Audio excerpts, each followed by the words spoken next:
অবশেষে সকলের সমস্ত দুশ্চিন্তার অবসান ঘটিয়ে বাড়ি ফিরলেন মহাকুম্ভে নিখোঁজ হয়ে যাওয়া মালদার বৃদ্ধা অনিতা ঘোষ।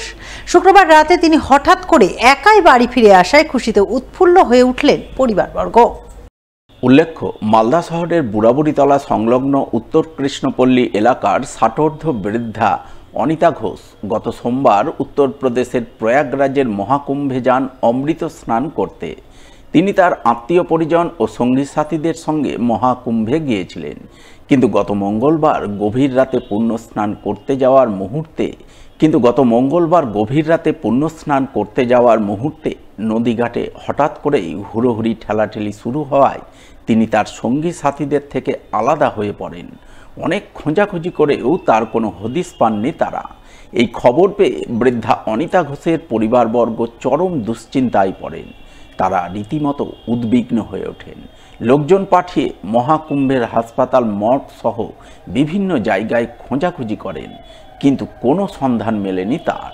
অবশেষে শুক্রবার রাত ৯টা নাগাদ বৃদ্ধা অনিতা ঘোষ একাই হঠাৎ করে বাড়ি ফিরে আসেন।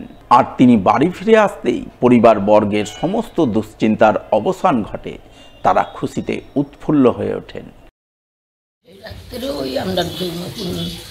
নদীর ঘাটে নামতে নিয়ে ওখানে আমার ঘেরা ছিল, আমার দড়ি দিয়ে ঘিরে নিয়েছিল। আমার কয়জন, ওটা 10 জন মানুষ ছিল, আমরা দড়ি দিয়ে মানুষ ছিল।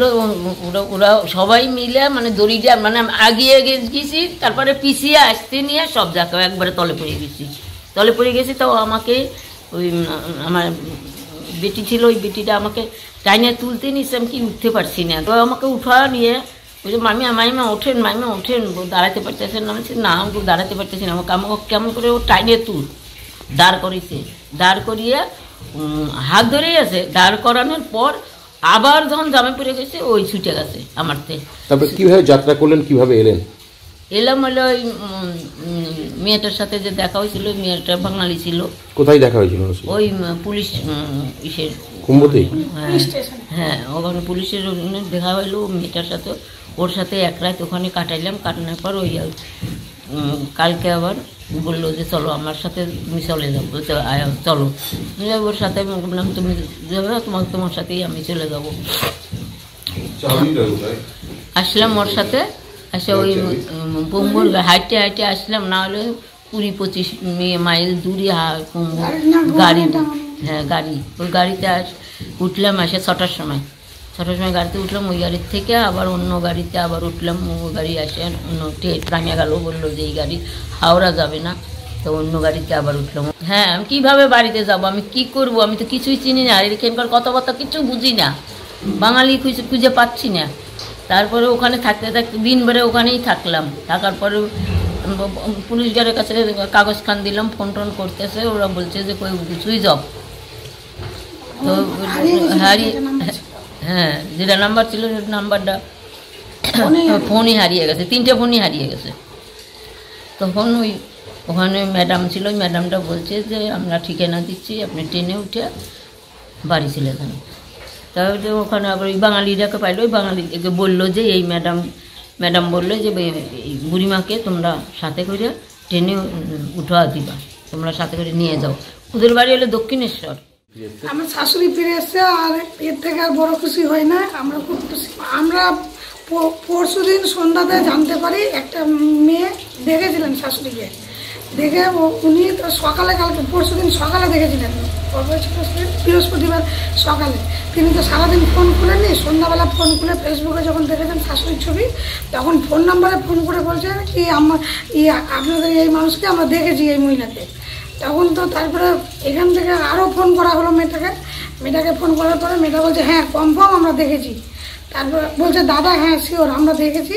তারপরে সম্পূর্ণ দেখার পরে জায়গাটার খোঁজ পেয়ে দেখছি আশেপাশে একটা দোকান আছে, ওই দোকানের ফোন নাম্বার পেয়ে আমার দেওয়ার ফোন করে ওই দোকানদার রাত্রেই তিনি উঠে আসেন। ওখানে উঠে এসে বলছে হ্যাঁ দাদা এই মহিলাকে আমরা দেখেছি।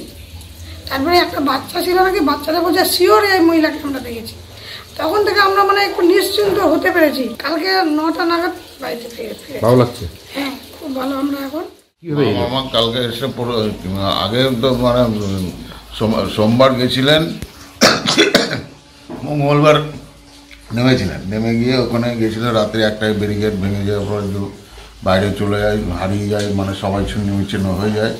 তারপরে তো এইরকম ওরাও খোঁজাখুঁজি করতে করতে এরকম মর্গে ফর্গে হাবি জাবি যেখানে থানা সব জায়গায় খোঁজাখুঁজি করতে করতে পাওয়া যায় না যখন, তখন ওরা মানে ফোন করে যে আমার মাকে পাওয়া যাচ্ছে না।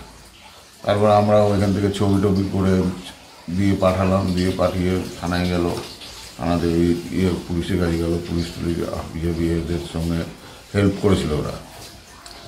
হেল্প করার পরেও খুঁজে পাওয়া যাচ্ছিল না। কীভাবে উনি একজনের সাথে ধরে একটা দক্ষিণেশ্বরের মেয়ে ওখান থেকে রিটার্ন হচ্ছিল, ওদের সাথে ধরে উনি এসছেন। উনি আবার ফের হাওড়াতে নেমে গিয়ে ট্রেনে উঠিয়ে দিয়েছেন। মাকে যে ভালো লাগছে আমাদের, মানে বাড়িতে সবাই চিন্তা ছিল, অসুবিধাই ছিল, টেনশনের ভিতরে ছিলাম একটা আমরা। এক জায়গায় গেল তীর্থ করতে, আবার কি হয়ে গেল, সর্বনাশ হয়ে গেল, এরকম ব্যাপার ছিল। তবে ভালো আছে।